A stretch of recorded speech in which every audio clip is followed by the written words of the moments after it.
एक बार की बात है, एक छोटे से गांव में एक लड़की रहती थी। उसका नाम निलंबित था और वो बहुत जिज्ञासु लड़की थी। उसे नई नई चीजों को जानने और समझने में बहुत दिलचस्पी थी। एक दिन निलंबित एक जंगल में घूम रही थी कि उसे एक अजीब पेड़ दिखाई दिया। पेड़ पर बहुत सारे फल लगे थे और निलंबित ने कभी ऐसा फल नहीं देखा था। वो पेड़ के पास गई और एक फल तोड़कर खाने लगी। फल बहुत स्वादिष्ट था और निलंबित ने सारा फल खा लिया। लेकिन जैसे ही उसने फल खाया, उसे लगा कि वो जमीन से ऊपर उठ रही है। वो ऊपर और ऊपर उठती गई और अंत में वो आकाश में लटक गई। निलंबित बहुत डर गई। वो नहीं जानती थी कि क्या हुआ है और वो कैसे वापस नीचे उतरे। वो हवा में हाथ पांव मारने लगी, लेकिन कोई फायदा नहीं हुआ। कुछ देर बाद निलंबित को एक बड़ा सा बादल दिखाई दिया। बादल उसके पास आया और उससे बोला, निलंबित, मैं तुम्हें वापस नीचे उतार सकता हूं, लेकिन पहले तुम्हें एक काम करना होगा। निलंबित ने कहा, मैं कोई भी काम करने के लिए तैयार हूं। बादल ने कहा, तुम्हें एक राजकुमार को ढूंढना है और उसे एक चुंबन देना है। उसके बाद ही तुम वापस नीचे उतर पाओगी। निलंबित ने राजकुमार को ढूंढने का वादा किया और बादल उसे वापस नीचे उतार लाया। निलंबित गांव में वापस गई और उसने राजकुमार को ढूंढना शुरू किया।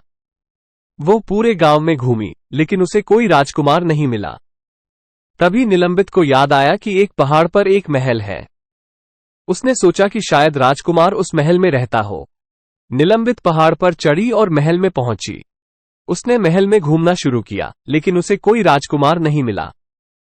अंत में निलंबित महल के एक बगीचे में पहुंची। बगीचे में एक फूलों की झाड़ी थी और उस झाड़ी के पीछे राजकुमार बैठा था। राजकुमार बहुत सुंदर था और वो बहुत दुखी लग रहा था। निलंबित उसके पास गई और उससे पूछा, क्या तुम ठीक हो? राजकुमार ने कहा, नहीं, मैं ठीक नहीं हूं। मैं एक जादू से मुक्त होना चाहता हूं, लेकिन मुझे नहीं पता कि कैसे। निलंबित ने कहा, मैं तुम्हारी मदद कर सकती हूं। निलंबित ने राजकुमार को उस बादल के बारे में बताया और उसने उसे बताया कि राजकुमार को मुक्त करने के लिए उसे एक चुंबन देना होगा। राजकुमार ने निलंबित को धन्यवाद दिया और उसने उससे कहा कि वो उसे एक चुंबन दे सकती है। निलंबित ने राजकुमार को एक चुंबन दिया और जैसे ही उसने चुंबन दिया, राजकुमार के चेहरे से उदासी गायब हो गई। राजकुमार मुस्कुराया और उसने निलंबित से कहा, तुमने मुझे मुक्त कर दिया है। मैं तुम्हारा बहुत आभारी हूं। राजकुमार ने निलंबित से शादी करने का प्रस्ताव रखा और निलंबित ने स्वीकार कर लिया। वे दोनों बहुत खुश थे और वे हमेशा के लिए साथ रहे। लेकिन उनकी खुशी ज्यादा दिन नहीं रह पाई। एक दिन राजकुमार को एक बुरी आत्मा ने शाप दिया। बुरी आत्मा ने राजकुमार को कहा कि वह अब कभी भी खुश नहीं रह सकता और वह हमेशा दुखी रहेगा। राजकुमार बहुत दुखी हो गया। उसने निलंबित को बताया कि बुरी आत्मा ने उसे शाप दिया है और अब वो कभी भी खुश नहीं रह सकता। निलंबित ने राजकुमार को सांत्वना दी और उससे कहा कि वो उसे किसी भी तरह से खुश करने की कोशिश करेगी। निलंबित ने बुरी आत्मा से लड़ने का फैसला किया। वो जंगल में गई और बुरी आत्मा को ढूंढने लगी। निलंबित ने बुरी आत्मा को ढूंढ लिया और उससे लड़ाई की। निलंबित बहुत बहादुर थी और उसने बुरी आत्मा को हरा दिया। बुरी आत्मा को हराने के बाद निलंबित ने राजकुमार को शाप से मुक्त कर दिया। राजकुमार फिर से खुश हो गया और उसने निलंबित को गले लगा लिया।